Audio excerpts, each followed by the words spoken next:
तो हम पढ़ रहे हैं control and coordination. Okay, so control and coordination में हम सेंट्रल नर्वस सिस्टम पढ़ रहे हैं।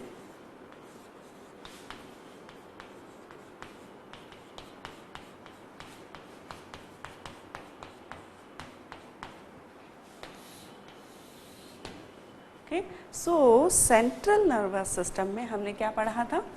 ह्यूमन नर्वस सिस्टम हम पढ़ रहे थे, जिसमें कि सेंट्रल नर्वस सिस्टम हमने देखा, जिसमें हमने देखा ब्रेन। ओके, बिकॉज ब्रेन और स्पाइनल कॉर्ड आते हैं सेंट्रल नर्वस सिस्टम में, और जिसमें कि ब्रेन हम देख चुके हैं। अब हम देखेंगे स्पाइनल कॉर्ड। ठीक है, सेंट्रल नर्वस सिस्टम हमने देखा था कि भाई सेंट्रल इंटीग्रेटिंग यूनिट होती है, प्रोसेसिंग यूनिट होती है, जहाँ पे कि इंफॉर्मेशन प्रोसेस होती है, जिसमें कि ब्रेन और स्पाइनल कॉर्ड दोनों में ही ये प्रोसेसिंग का काम होता है। और यहाँ पर क्या होता है कि we can consider them as a director. ठीक है, जैसे कि किसी ड्रामा का जो डायरेक्टर होता है वो क्या करता है? डायरेक्शंस प्रोवाइड करता है। ठीक है, कि क्या फंक्शंस होने चाहिए, किस प्रकार का एक्ट आपको करना है।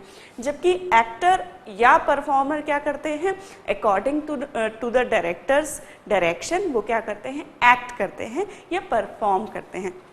इसी प्रकार ब्रेन और स्पाइनल कॉर्ड जो होते हैं वो डायरेक्टर होते हैं, और जो नर्व्स होती हैं पूरी बॉडी में वो होते हैं एक्टर या परफॉर्मर, जिनका की काम होता है परफॉर्म करना, एक्ट करना, जैसा कि उन्हें डायरेक्टर ने बताया है, जैसा कि उन्हें ब्रेन और स्पाइनल कॉर्ड ने बताया है। ठीक, तो आज हम देखेंगे स्पाइनल कॉर्ड।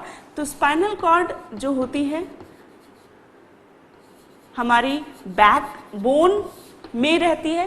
बैकबोन जिसे कि क्या कहते हैं? वर्टिब्रल कॉलम, जो कि बोन्स का बना हुआ होता है, वर्टिब्रल कॉलम। और ये जो बोन्स होती हैं वर्टिब्रा कहलाती हैं, और ये वर्टिब्रा एक के नीचे एक जो है ये ऐसे पोजीशन होती है इनकी, एक के नीचे एक, और उसके बीच में जो है जो सेंट्रल गैप बनता है, उस गैप में हमारी स्पाइनल कॉर्ड रहती है। ठीक है, स्पाइनल कॉर्ड जो है एक एडल्ट वुमन में इसकी लंबाई होती है 43 सेंटीमीटर लॉन्ग, और एक एडल्ट मैन में ये होती है 45 सेंटीमीटर लॉन्ग। ठीक है, इसका ठीक तो इतनी जो है इसकी लंबाई होती है। ये जो है इसका वेट होता है 35 to 40 ग्राम जो है इसका वेट होता है। ठीक है, तो लॉन्ग जो है ये होती है स्पाइनल कॉर्ड, जो कि वर्टिब्रल कॉलम में रहती है, और इतनी जो है इसकी लंबाई होती है, इतना वेट होता है।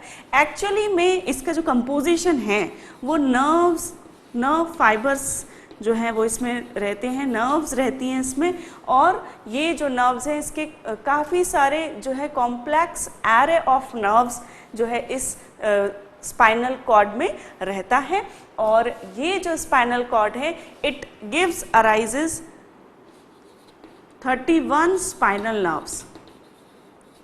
तो जो स्पाइनल कॉर्ड है उससे स्पाइनल नर्व्स जो है वो अराइज होती हैं, जबकि क्रेनियल नर्व्स जो हैं वो जो है ब्रेन में से अराइज होती हैं। ठीक है, तो ये याद रखिए कि स्पाइनल नर्व्स होती हैं 31 और क्रेनियल नर्व्स होती हैं 12 इन नंबर।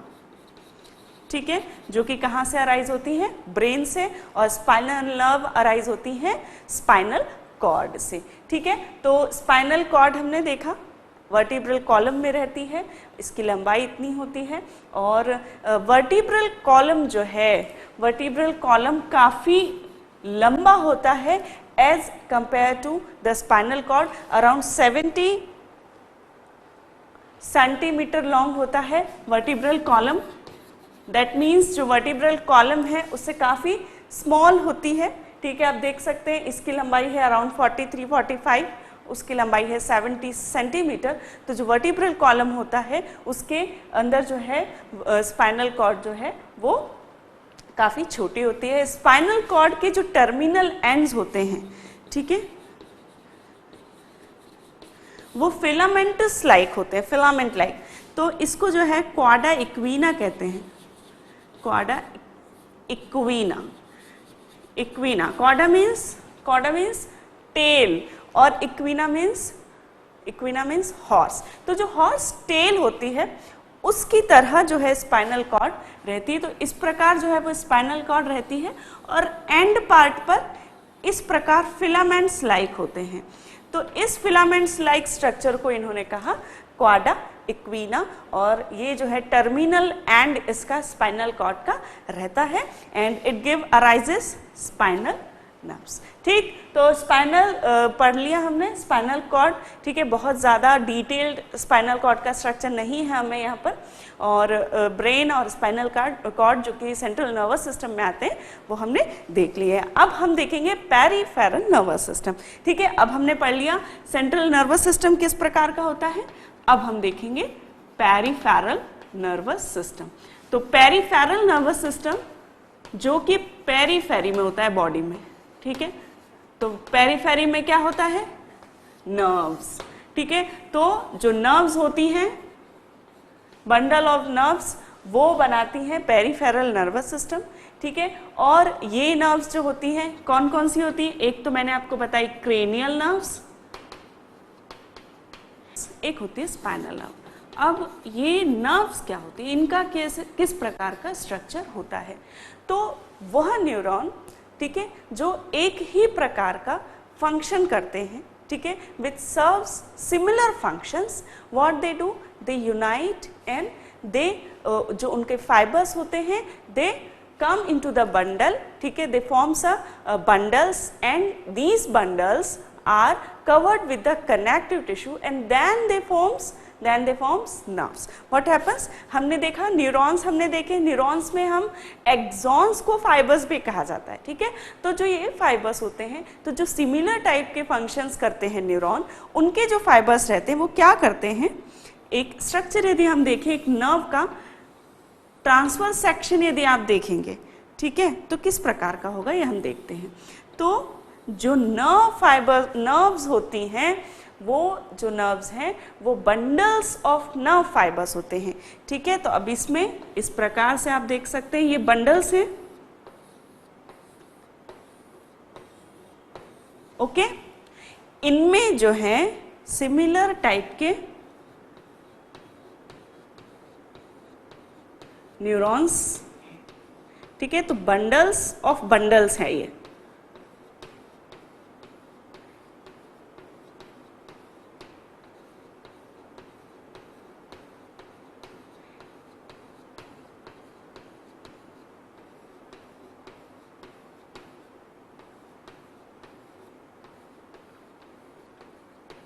ठीक है, तो इन दिस वे जो एक्सॉन्स होते हैं वो अरेंज होते हैं एक नर्व में, और ये जो है, ये आप देख रहे हैं, ये जो ब्लू कलर से बनाया है ये कनेक्टिव टिश्यू है। ठीक है, जिसे पेरीन्यूरियम कहा जाता है, और इस पेरीन्यूरियम से ये बंडल्स कवर्ड रहते हैं। ये जो बंडल्स होते हैं ये एपिन्यूरियम से जो है कवर्ड रहते हैं, और जो इंटरनल और न्यूरॉन रहते हैं वो किससे, एंडोन्यूरियम से कवर्ड रहते हैं। इस प्रकार ये तीनों कनेक्टिव टिश्यूज जो हैं ये इन्हें क्या करते हैं, एक, तो ये जो नर्व का स्ट्रक्चर होता है, जैसा कि मैंने आपको बताया, बंडल्स जो है नर्व फाइबर के। अब इसमें यदि एक नर्व फाइबर देखें हम, ठीक है, फॉर एग्जांपल इसे हम बाहर देखें, तो ये जो है ये है सिंगल नर्व फाइबर। ठीक है, तो this is one single axon भी कह सकते हैं इसे, या सिंगल न्यूरॉन का फाइबर है ये। ठीक है, और ये आप देख सकते हैं ये बंडल्स है, ये जो बंडल्स हैं ये एनक्लोज्ड है। ठीक है, उसके बाद सेवरल बंडल्स ने मिलकर क्या बना दी, एक नर्व बना दी। तो ये जो नर्व्स हैं इस प्रकार से फॉर्म हो जाती हैं, एक ही प्रकार के फंक्शंस करने वाले न्यूरॉन्स मिलकर और नर्व्स बना लेते हैं। ठीक है, तो ये जो नर्व्स होती हैं ये बनाती हैं हमारा पेरिफेरल नर्वस सिस्टम। तो ये पेरिफेरल नर्वस सिस्टम में क्रेनियल नर्व्स और स्पाइनल नर्व्स आती हैं। ठीक है, इसके अलावा जो इनके फंक्शनिंग होती है, इनका जो डायरेक्शन होता है इम्पल्स कंडक्ट करने का, अकॉर्डिंग टू दैट ये जो नर्व्स होती हैं ये दो प्रकार की होती हैं। एक होती है एफरेंट नर्व और एक होती है इफरेंट नर्व। इससे आप समझ ही गए होंगे एफरेंट और इफरेंट, क्योंकि ऑलरेडी हम इसको डिस्कस भी किया था। ठीक है, तो एफरेंट नर्व वह नर्व होती हैं जो कि सिग्नल्स को टुवर्ड्स द सीएनएस लेके जाती हैं। ठीक है, that means central nervous system को जो सिग्नल्स पहुंचाती हैं, इंफॉर्मेशन पहुंचाती हैं, उन्हें हम कहते हैं एफरेंट नर्व। जबकि इफरेंट नर्व वह नर्व्स होती हैं जो कि सेंट्रल नर्वस सिस्टम से बॉडी के अदर पार्ट्स को सिग्नल्स पहुंचाती हैं, इंफॉर्मेशन पहुंचाती है, ऑर्डर्स पहुंचाती है, वो होती है इफरेंट नर्व। इफरेंट को इफेक्टर नर्व्स भी कहते हैं। आप देख सकते हैं एफरेंट और इफेक्टर हमने कहाँ पढ़ा था, इफरेंट नर्व रिफ्लेक्स आर्क में। ठीक है, तो वही है नर्व्स, दो प्रकार की, एफरेंट नर्व्स और इफरेंट नर्व्स। ठीक है, अब जो पेरिफेरल नर्वस सिस्टम होता है उसके दो प्रकार हैं। कौन कौन से प्रकार? ठीक है, एक तो होता है सोमैटिक नर्वस सिस्टम। ठीक है, ऑलरेडी मैंने बताया था आपको डिवीजन, कब बताया था, जब शुरुआत में हमने देखा था ह्यूमन नर्वस सिस्टम का डिवीजन। एक होता है सेंट्रल नर्वस सिस्टम, एक peripheral nervous system. Central nervous system में ब्रेन और स्पाइनल कॉर्ड, और पेरिफेरल नर्वस सिस्टम में आता है सोमैटिक नर्वस सिस्टम और autonomic nervous system. Autonomic nervous system के फर्दर टू टाइप हैं, सिंपैथेटिक नर्वस सिस्टम और पैरासिम्पैथेटिक नर्वस सिस्टम।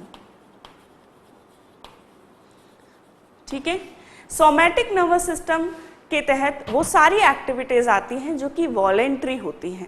ठीक है, तो सोमैटिक नर्वस सिस्टम में वो नर्व्स और न्यूरॉन्स आएंगे, वो नर्व्स, नर्व फाइबर्स और न्यूरॉन्स आएंगे जहाँ जो कि इन्वॉल्व होते हैं हमारी वॉलेंट्री एक्टिविटी में।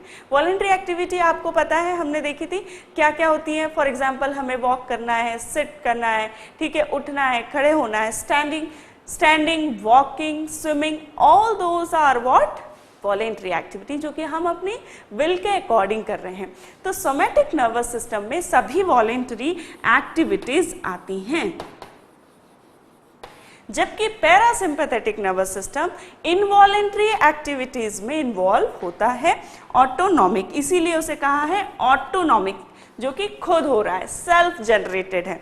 ठीक है, तो ऑटोनॉमिक नर्वस सिस्टम में कौन सी एक्टिविटीज आती हैं? इनवॉलेंट्री। लेकिन इसमें भी दो प्रकार बता दिए उन्होंने, एक तो बताया सिंपैथेटिक और एक बताया पैरासिम्पैथेटिक। यूजुअली सिंपैथेटिक और पैरासिम्पैथेटिक नर्वस सिस्टम की जो एक्टिविटीज हैं वो अपोजिट होती है। कैसे? फॉर एग्जाम्पल, जो फ्लाइट एंड फाइट रिस्पॉन्स होता है, what is flight and fight response?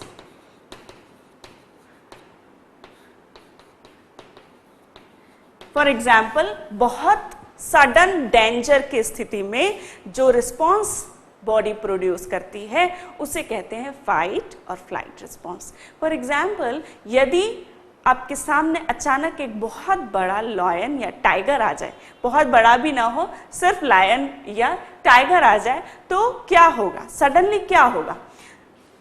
आपकी हार्ट रेट बहुत बढ़ जाएगी। ठीक है, बहुत तेजी से दिल धड़कने लगेगा। ठीक है, धक धक धक धक करने लगेगा बहुत तेजी से। दैट मीन्स हार्ट रेट आपकी बढ़ गई है।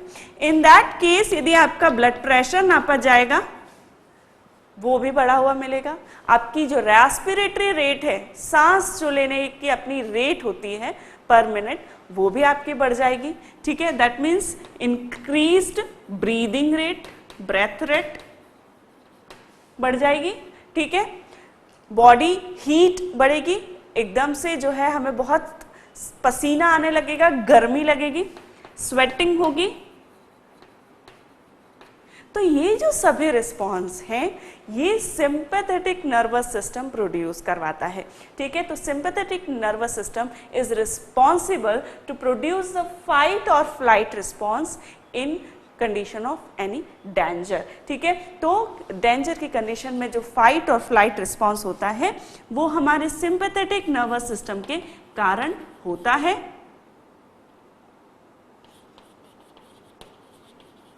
ठीक है, जबकि इसका अपोजिट जो डिप्रेसिंग एक्टिविटी है, that means opposite of this heart rate कम हो जाना, ब्रेथ रेट कम हो जाना, स्वेटिंग ना होना, ब्लड प्रेशर कम हो जाना, तो इसके अपोजिट जो एक्टिविटी है, साथ ही ये जो है प्यूपिल्स डायलेट करवाता है, जो आईज में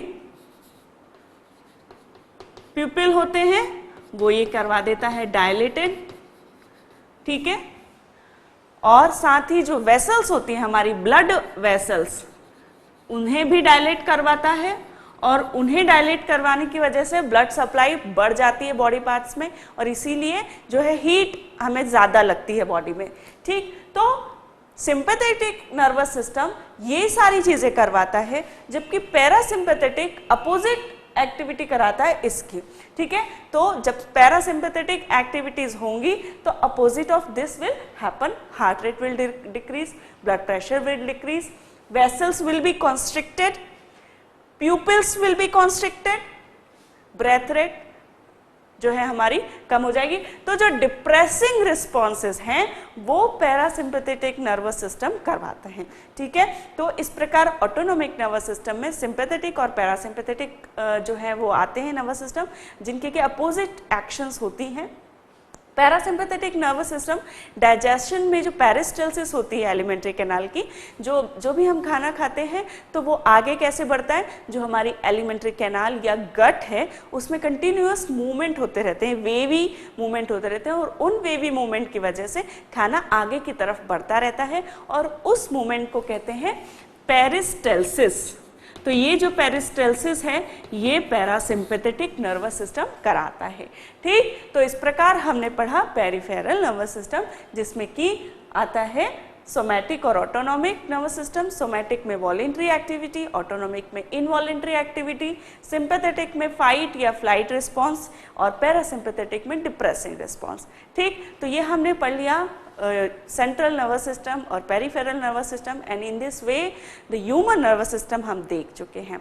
अब हम देखेंगे कि जो प्लांट्स हैं उनमें किस प्रकार से कोऑर्डिनेशन होता है, क्या उनमें भी कोई नर्वस सिस्टम होता है। तो अब हम देखने वाले हैं कोऑर्डिनेशन इन द प्लांट्स।